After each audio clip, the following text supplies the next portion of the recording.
The Serenes. En waarom heb je die singles mee? Om te laten tekenen.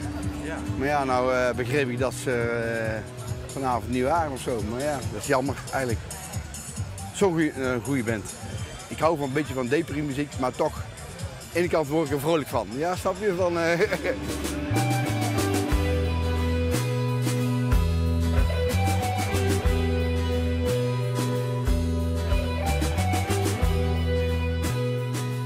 Ik kan er kort over zijn. Geen zin in een interview over de Serenes. Interviews heb ik altijd al dodelijk gevonden. Wij zijn ook geen echte muzikanten, meer onmuzikanten. Intussen is er toch een kathedraal ontstaan met torens tot in de hemel. Soli Deo Gloria. Het zal een teleurstelling zijn dat ook ik niet gewillig ben een interview te geven. Maar kop op, een journalist weet er altijd iets van te maken. Groet, Paul Dokter.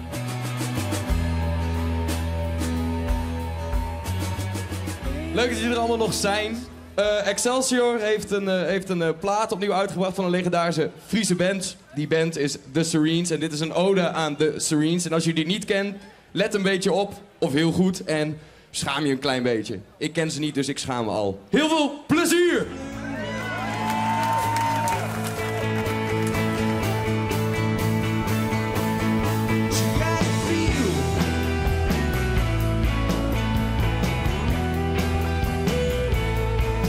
Dromerige, atmosferische vibe die erin zit. Het is heel, ja, het is muziek voor dromers.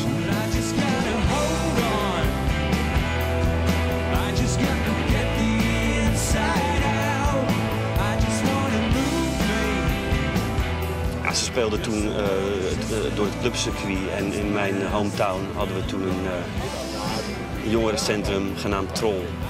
En daar kwamen ze regelmatig spelen, of 1 keer per jaar, neem ik aan. Dat is al lang geleden natuurlijk.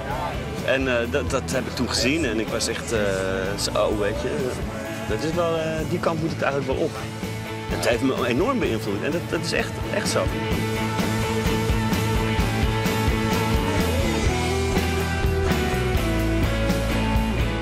Dat het uit Jouren kwam, dat is natuurlijk wel heel bijzonder, want het is wat dat betreft ook weer een veel universelere sound. En toen ik het eerst hoorde had ik ook helemaal niet, het kan ook gewoon een Engelse band zijn of een Amerikaanse band. Het is qua sound echt zeker groots.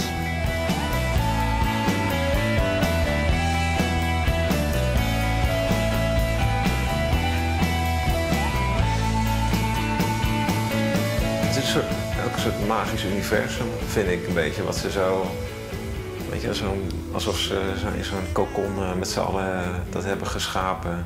Dat zo voelt en zo hoort het ook. Dat vind ik wel mooi. Going back to where you went. It's such a lowdown.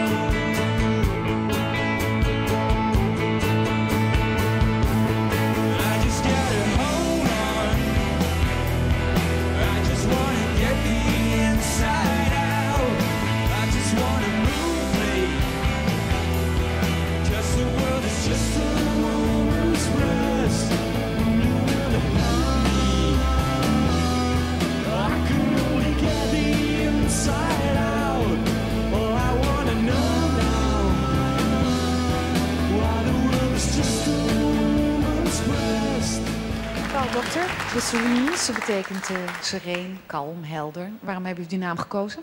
Omdat we voor zo'n levenswijze staan. Kalm, rustig, helder. Jullie wonen in Friesland, jullie lezen een beetje, wandelen een beetje, vissen een beetje. Stropen een beetje. Is dat wel inspirerend? Ja, dat is heel inspirerend. Oh ja? Ja. Het is niet echt rock'n'roll, hè? Nee, we zijn ook niet echt rock'n'roll artiesten. Wij leven ook niet als rock'n'roll artiesten. De mythe van de Serenes begint in de jaren 80 op een Jouwer. Paul Dokter had namen maken als frontman van de Toilets, maar is op zoek naar nieuwe muzikale paden. Die vindt er uiteindelijk met dwarpsgenoot Theo de Jong.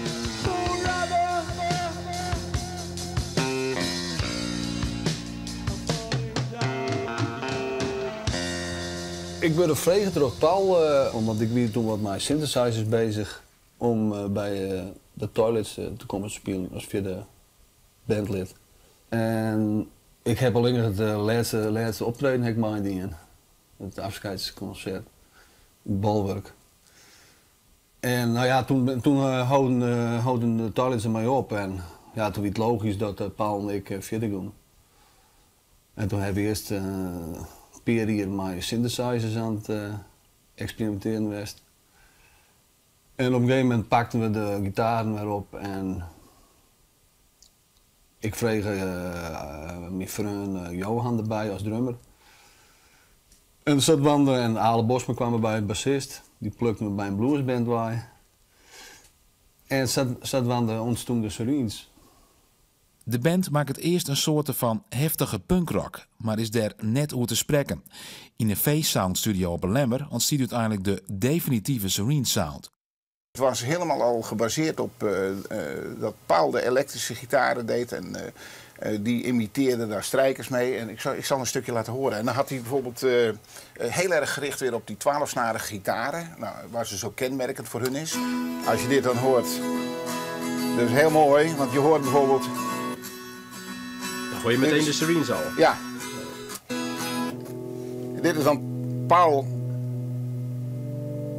die zijn strijkers imiteert met... En dat combineert dan heel mooi, hè? Ja, prachtig. Ieder bracht zijn eigen ding. En Theo wie inderdaad, ja, die wie echt wat van de melodieën. En Paul die wie echt wat meer van, die houdt wat meer van die obscuurdere dingen, weet je wel. Die wie ook wel into krautrock en zo. Dus die combinatie van die twee jongens, dat bracht een heel speciaal geluid. Het is eigenlijk bijna volgens mij per ongeluk geboren, soort van. Heel sferisch. Hele mooie basloop.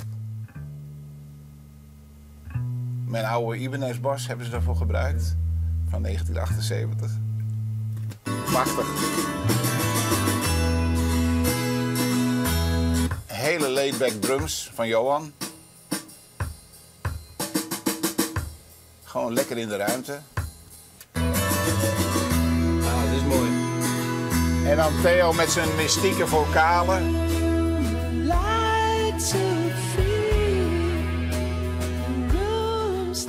Paul en Theo waren echt, hoe moet je dat eigenlijk zeggen? Brothers in arms, zou je bij wijze van spreken, zonder dan een van de vreselijk Dire Straits nummer gaan te denken. Maar zij wilden met z'n tweeën, wilden zij gewoon muziek maken die onsterfelijk zou worden. En dat is behoorlijk gelukt. We hebben toen eerst wat nummers opgenomen en die hebben we alle aan de kans gehad. En in die studio maakten Paul en ik op dat moment heel veel nieuwe nummers. En wij hadden het gevoel van nou, dit is gewoon wel goed. Dit is net samen wat. En op een gegeven moment hadden we een stuk of 8, 9 nummers. En dan waren we aan het outmixen en toen had ik wel het gevoel van nou, dit kan wel wat teweeg brengen.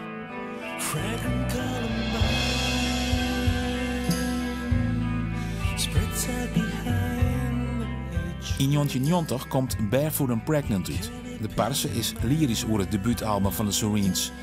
De oor spreekt over een band van internationale klasse. De trouw neemt Barefoot and Pregnant bij Vlagen Sublime. En het Amerikaanse muziekblad Alternative Press vindt dat de Serenes net onderdoggen voor de beste Engelse bands.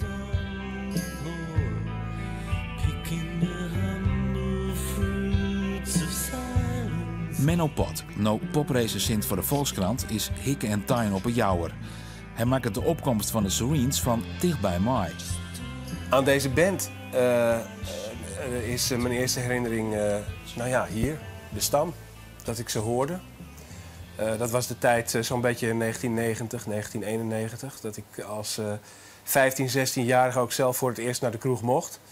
En daar hoorde je dan, wat hier gedraaid werd, daar hoorde ik voor het eerst ook muziek die je in de top 40 niet zou tegenkomen. Ik denk dat ik de eerste keer niet eens wist dat het een juiste band was, want het werd gewoon hier gedraaid tussen de andere muziek door. En ik vond het gewoon mooi. En ik zal denk ik in tweede instantie pas gehoord hebben dat het een lokale band was.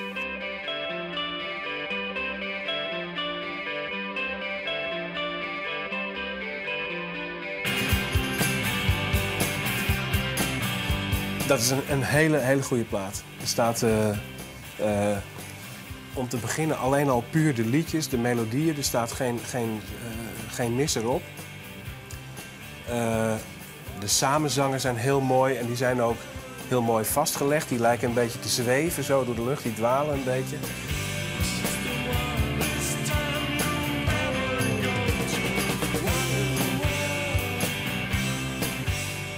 En dan dat gitaarwerk eromheen, wat het eigenlijk nog verder open lijkt te trekken. Daar gaat een enorme melancholie van uit.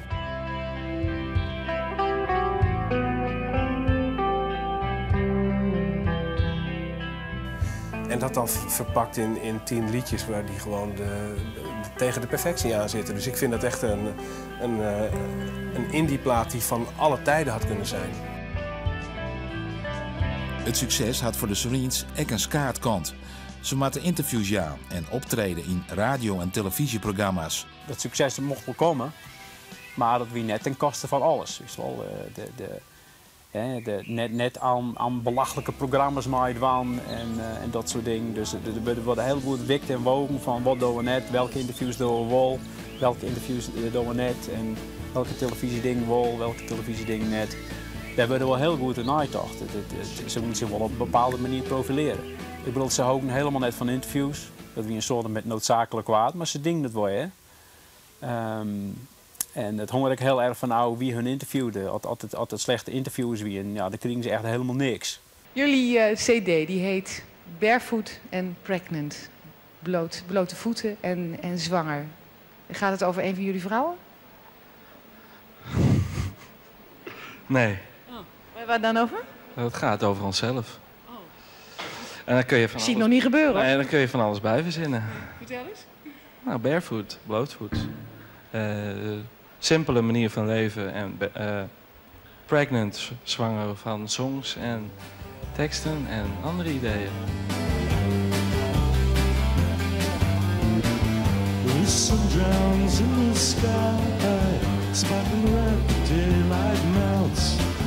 Why can't you feel at ease in this abiding place? Er zat wat mysterieus aan Sereens. Waarschijnlijk heeft het iets te maken met de wat afstandelijke houding van Theo. Misschien ook wel het verleden van Paul, dat kan. Maar die twee samen en de afstandelijkheid van de groep, het maakte het mysterieus. En omdat de liedjes heel goed zijn, het zijn hartstikke goede liedjes en goed gecomponeerd, wil je eigenlijk als luisteraar of als gebruiker, in mijn geval actieve gebruiker voor radio, televisie, wil je eigenlijk meer weten van die groep, maar dat lukt niet. En zoals zo vaak, als je iets niet kunt krijgen, dan wil je het nog liever hebben. Nou, dat was volgens mij aan de hand. En dat maakte Sereens, denk ik, ook heel erg gewild. Wij waren wel een beetje een vreemde eend in de bijt op dat moment. Wij stonden eigenlijk wel helemaal op onszelf. Wij maakten nu ons eigen ding en wij gingen verder maar de hele oren bands die op dat moment furoren maakten, hier net vol te maken zijn. Dus.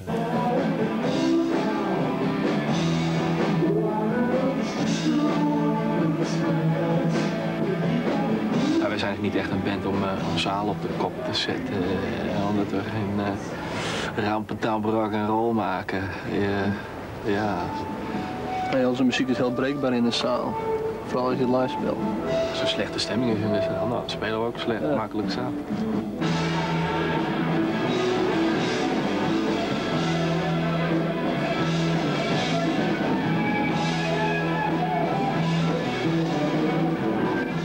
Waar halen jullie je invloeden vandaan? Want het klinkt wel alsof... Hier. Het Friese landschap. Ja. Het inspireert. Ja. Nee, maar ook wel uit de jaren 60. Maar ja, dat is toch logisch, daar groei je mee op.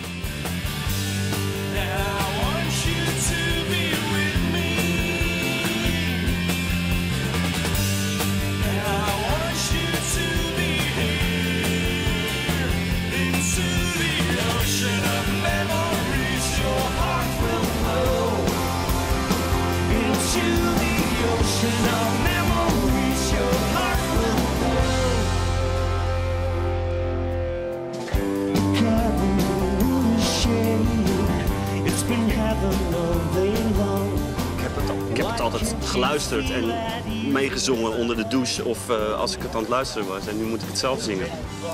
Ja, dat is wel even speciaal, ja. Maar het gaat wel lukken hoor, in ieder geval.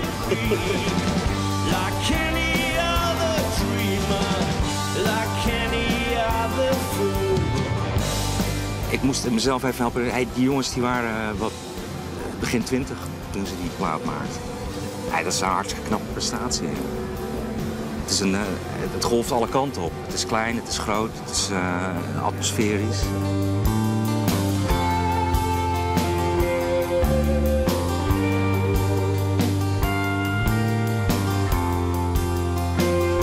Een soort vriendelijke, bijna hippie-achtige naïviteit, maar ook heel veel melancholie. En een soort, ja, het klinkt een beetje extatisch, maar een soort emotionele natuurbeleving hoor ik er ook in. Ik voelde vooral ook in de teksten gewoon dat het ook, hoorde je ook dat ze zeg maar hun eigen kleine wereldje beschrijven en het ook wel opzetten tegenover wat er in de rest van het land of in de rest van de wereld gaande is. En je hoort ook zeer zeker de landelijke aspecten en het uitzicht wat ze zich vormen.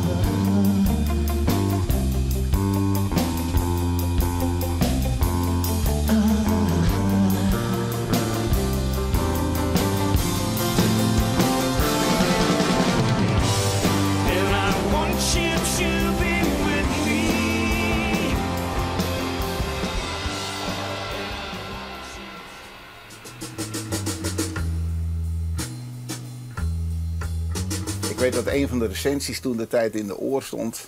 Van in de muziek hoor je het wijdse Friese landschap. Nou ja, te laag waren natuurlijk hier in de Deuk. Want het was natuurlijk hier in het hartje van Lemmer opgenomen. Dat was mooi van die plaat. De mensen waren aan het zoeken naar van ja, wat is het nou? Waar lijkt het op? Waar komt het dan vandaan? Ja. En omdat die jongens zelf nooit echt zeiden, begon iedereen een beetje zelf te vertellen van nou, volgens ons komt het daarvan. Na de release van Barefoot and Pregnant gingen de Serines op een lange tour terug binnen- en buitenland. De optredens vallen vooral Paul Doctor zwier. Er ontstond spannings tussen de bandleden. Net zonder gevolgen. Eerst verliet bassist Ale Bosma de Serines en net lang daarna ook Paul Doctor. Voor zover ik me herinneren kan, wie het eigenlijk dat omdat Paul het gevoel had dat hij zijn eigen net meer echt kwijt kon. Dat koest ik wel merken, want hij wie in de tijd van Barefoot and Pregnant wie heel productief. Maar op een bepaald moment wie eigenlijk Theo de enige die de nummers krauw. Ik wie toen heel erg kut door de bocht. En als me iets net zinde, dan zei ik dat. En dan, ja, dat wordt net altijd een goede ontvang. En wie ander bij om dat alle keer een beetje weer goed te praten en een beetje te limien. Paul is een enorme opkropperik. En op een bepaald moment kwam dat er ik wel uit. En ja, hij wie eigenlijk in eerst wie die ik vet. En toen moesten ze verder.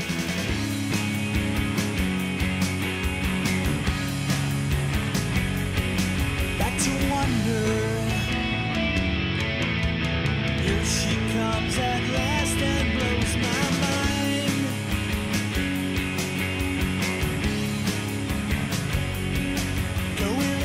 Na een stilte van goed 2 jaar komt in 1993 Back to Wonder uit. Dit keer bij een grote platenmaatschappij, BMG.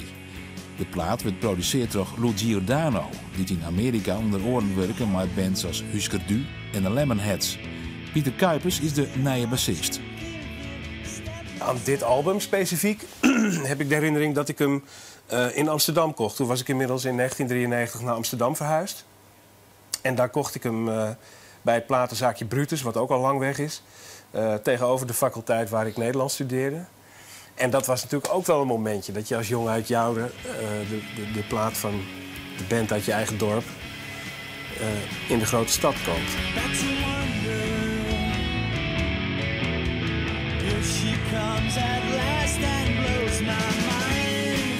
En het viel me ook in eerste instantie denk ik niet op dat daar iets aan de bezetting veranderd was. Als je het eenmaal weet, hoor je het wel. Dat dat daar een eenzame frontman aan het werk was in plaats van een duo. Want het was toch wel die dynamiek tussen die twee die iets heel bijzonders gaf. Maar ik vind hem bijna net zo goed.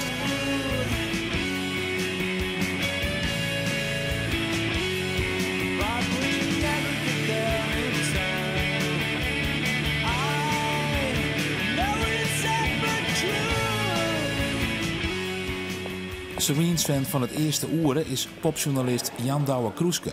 Vooral bekend van de 2 meter sessies. Een programma dat al meer dan 20 jaar bestaat. En Joertedij opname wordt in het Zonnehuis in Amsterdam. In 1993 winnen de Sereens een van de eerste bands die meewerken aan de 2 meter sessies. De Friese groep de Sereens volg ik al jaren. Thuis heb ik de single Homeland, die wat mij betreft het mooiste is wat ze tot nu toe maakten. Toen ik dat singeltje hoorde, dacht ik dat de Sereens wel eens heel beroemd zouden kunnen gaan worden. Toen wij ze uitnodigden voor een 2 meter sessie, waren ze wat huiverig. Want de nieuwe nummers waren er wel, maar de groep was er nog niet klaar voor. Dat zei hun manager tenminste. Na 3 keer bellen veranderde hun nee in een voorzichtig ja. En net tegen bij de microfoon, hè? Kun je wat afstand houden? Kun je voor staan aan afstand houden met de samen zijn? Ja?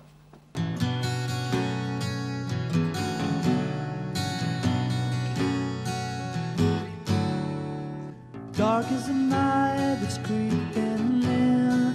Will you be there to love me? Rise the wind that's blowing in. Will you be there to scream me? Op het moment dat Sereens komen, zaten we nog steeds in die beginfase van 2 meter sessies tv. Waarom is dat belangrijk dat ik dat meld? Omdat wij ook aan het zoeken waren. En zij ook, dat zie je. Ze worden overvallen door de aanwezigheid van cameramensen die zo dichtbij zijn. Volgens mij zijn er een aantal aspecten in een band die uiteindelijk allemaal, als het bandje groeit, ook meegroeien. En je hebt bepaalde dingen die je heel goed onder controle kunt houden. Namelijk het opnameproces in de studio. Daar waren ze goed in. Het performen voor radio en televisie, dat ging zo. En live spelen, ja, dat was ook nog in ontwikkeling. Volgens mij is dit een punt wat gevoelig lag binnen de band. Namelijk, wie zijn we eigenlijk op het moment dat wij op een podium staan?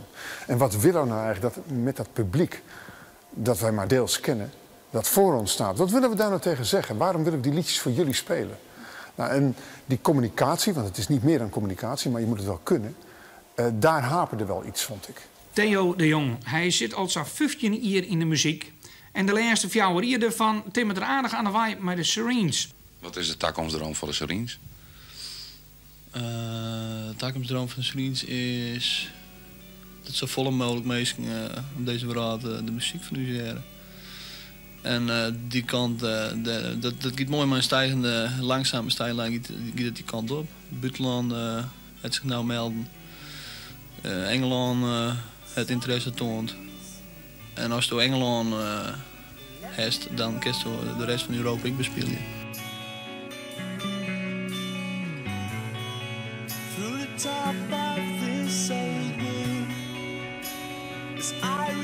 Maar Back to Wonder werd net het hopen commerciële succes. Vooral omdat platenmaatschappij BMG het afwitte lid.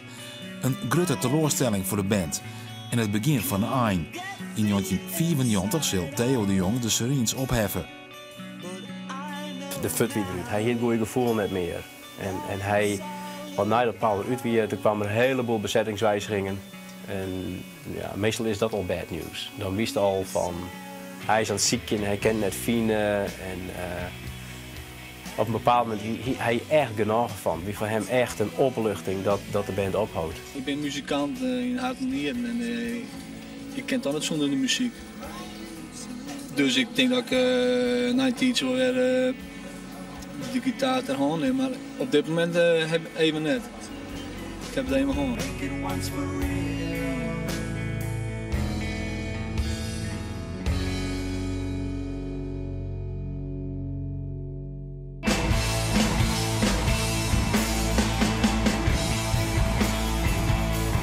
Onder de naam Simmer maakte de band in 1997 nog de plaat Mother Tongue.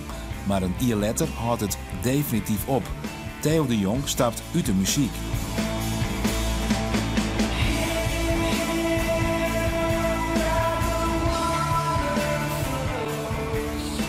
Ik herinner me dat ik met een paar vrienden uit Amsterdam, waarvan er 2 ook erg van de Sereens hielden, was ik naar het voetballen geweest, Heerenveen-Ajax.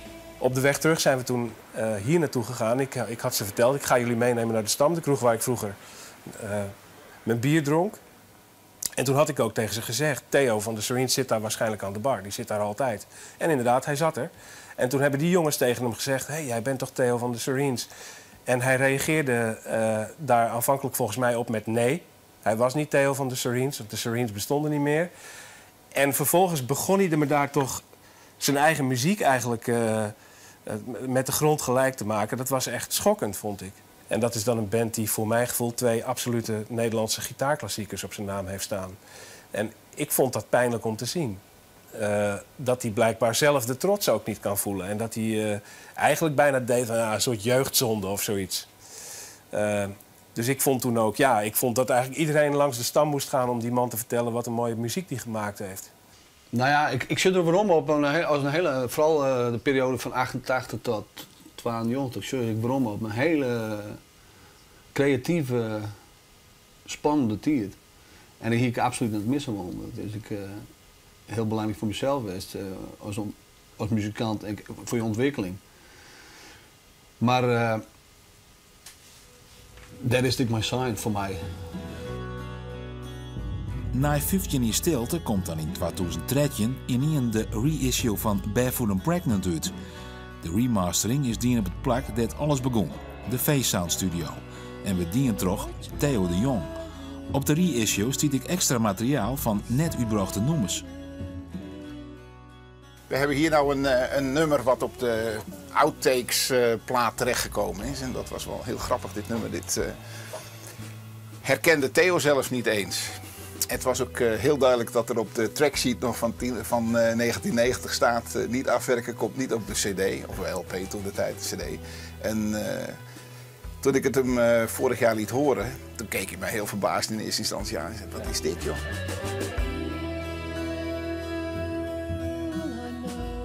Wat ik van Theo gehoord heb toen we hier de mastering deden, en toen was het klaar. En toen keek Theo me aan en gaf me een hand. Hij zegt, Joop, dit is prachtig. Hij zegt, ik ben er nu helemaal klaar mee. Nou, ik had dan nog wel een beetje gehoopt dat hij daar iets meer nog mee zou gaan doen nog. Maar nee, het boek was voor hem gesloten.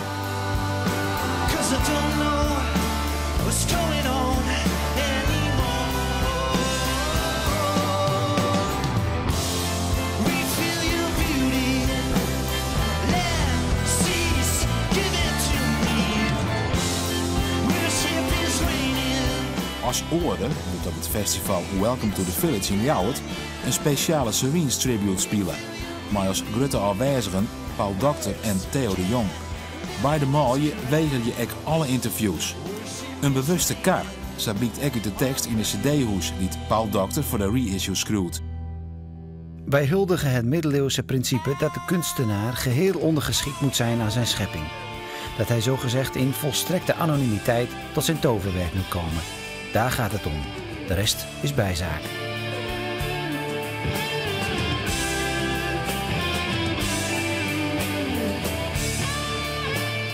Dat zet eigenlijk alles wel.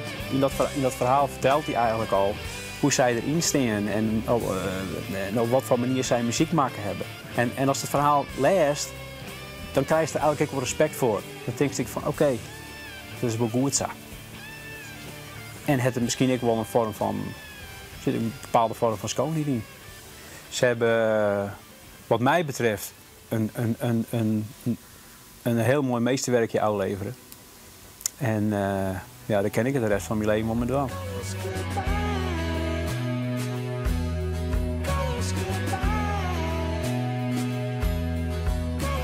En om deze documentaire willen Paul Docter en Theo de Jong net meewerken. We krijgen wel een e-mail van Theo, waar toch het verhaal van de Sereens een bijzonder eind krijgt.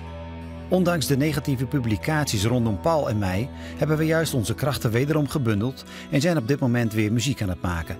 De cirkel is rond. Waar we ooit mee begonnen in de jaren 80, pakken we nu weer op. Echter, de Sereens heeft daar niets mee te maken. We willen niet meer terugkijken en ons volledig concentreren op de nieuwe dingen die komen gaan. Groet, Theo de Jong.